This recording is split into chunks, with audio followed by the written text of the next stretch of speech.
terus menyambung mata kuliah tersebut dan kita dengan teman-teman yang untuk saat ini tidak bisa bertemu secara langsung. Ya, saya di sini sebagai moderator sekaligus pemateri pertama. Di sini saya akan menerangkan tentang hadis Bukhari nomor 5937 yang berbunyi: Hadatsana Ali bin Abdullah, hadatsana Muhammad bin Abdurrahman al-Munzir at-Tukhari, an Sulaiman al-A'mash, qala hadatsani Mujahidun an Abdullah bin Umar radhiyallahu anhu, qala hawla Rasulullah sallallahu alaihi wasallam, faqala kum fid dunya ka'annaka gharibun aw abiru sabil, wa kana Umar yaqulu idza amsayta fala tanzir asbaha wa idza asbahta fala tanzir amsaa wa khudh min siyatika limaradika wa min hayatika limautika. Hadis Bukhari ini termasuk hadis mauquf, sebab kalimat tersebut adalah perkataan Ibnu Umar sendiri. Tidak ada petunjuk kalau itu sabda Rasulullah yang diucapkan setelah ia menceritakan bahwa Rasulullah mengatakan dengan bersabda, "Fid dunya ka'annaka gharibun aw abiru sabil." Dan yang kedua yaitu kajian etis, pertama kajian linguistik. Hadis tersebut terdapat dua kajian linguistik, yaitu majaz dan tasbih. Yang pertama yaitu pada lafaz akhbar Rasulullah SAW, yaitu memuat majaz isti'arah, yaitu majaz yang berkaitan makna aslinya dengan makna yang digunakan. Ada lafaz kesertaannya, yaitu pada lafaz akhbar itu makna aslinya yaitu mengambil, tapi pada hadis tersebut maknanya menggunakan lafaz ansaka, yaitu memegang.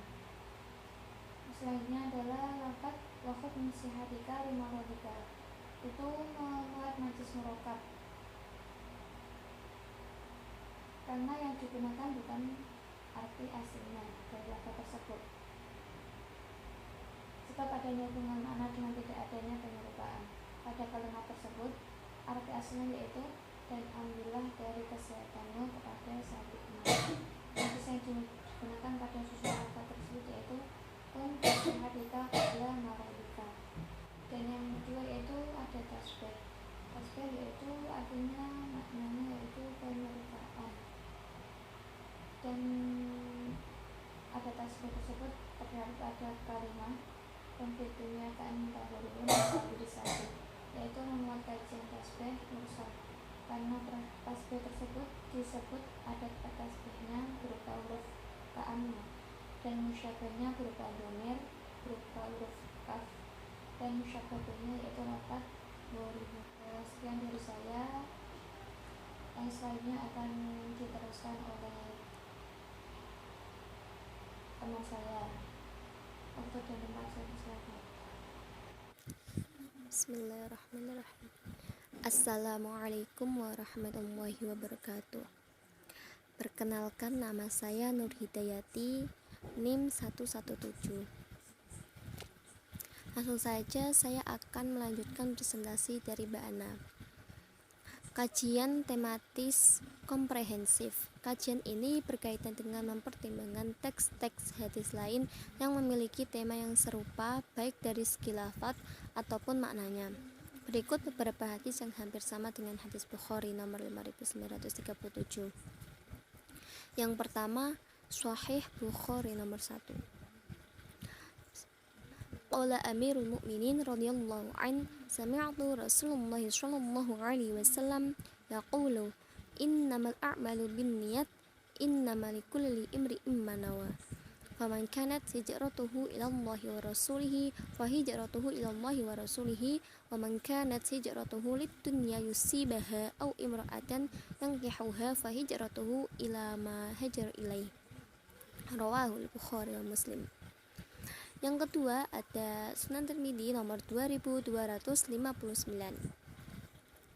Hadatsana Suwaid bin Nasrin akhbarana Abdullah bin Mubarak an Hamad bin Salamah an Ubaidillah bin Abi Bakri bin Anas an Anas bin Malik qala qala Rasulullah sallallahu alaihi wasallam hada banu Adam wa hada ajaluhu wa wada'a yadahu 'inda qafahu thumma basataha faqala wasamma amaluhu wasamma amaluhu wasamma amaluhu. Qala Abu Isa hada hadisun hasanun sahihun wa fil bab an Abi Sa'id. Selanjutnya ada kajian konfirmatif. Betapa banyak manusia menunda melakukan sesuatu yang berguna atau pekerjaannya atau kewajibannya pada waktu tertentu. Mereka terbiasa menundanya sampai mereka mau melakukannya. Mereka merasa masih banyak waktu untuk bisa melakukannya. Inilah penyakit waktu yang banyak menjangkiti manusia. Semoga kita semua terhindar dari penyakit tersebut. Amin. Lalu ada analisis realitas historis. Adapun perkataan Ibnu Umar, jika engkau di waktu sore, maka janganlah engkau menunggu pagi, dan jika engkau di waktu pagi, maka janganlah menunggu sore. Merupakan anjuran agar setiap mukmin senantiasa siap menghadapi kematian, dan kematian itu dihadapi dengan bekal amal soleh. Ia juga menganjurkan untuk mempersedikit angan-angan. Misalnya kita berada di waktu duhur, kita menunda-nunda untuk sholat duhur. Nanti sholat kalau sudah filmnya selesai atau yang lain, itu angan-angan yang harus kita hindari. Oleh karena itu, hendaklah kita memanfaatkan seluruh masa hidup kita, seluruh waktu hidup kita untuk berbuat kebajikan. Selanjutnya, analisis generalisasi. Adapun pepatah yang mengatakan bahwa waktu lebih berharga daripada uang, karena sejatinya uang adalah harta dunia yang bisa kita cari, sedangkan waktu adalah karunia Allah Subhanahu wa Ta'ala yang tidak bisa kita cari. Bahkan untuk mengembalikan satu detik saja yang telah kita lewati pun adalah sesuatu yang sangat mustahil bisa terjadi.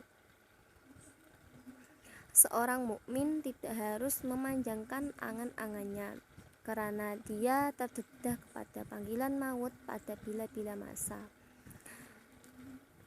Kita semesti senantiasa berwaspada menghadapi maut. Apabila pagi tiba, seolah-olah kita tidak akan hidup hingga ke petang. Dan apabila tiba waktu petang, kita merasa seolah-olah kita tidak sempat menghirup udara pagi esoknya.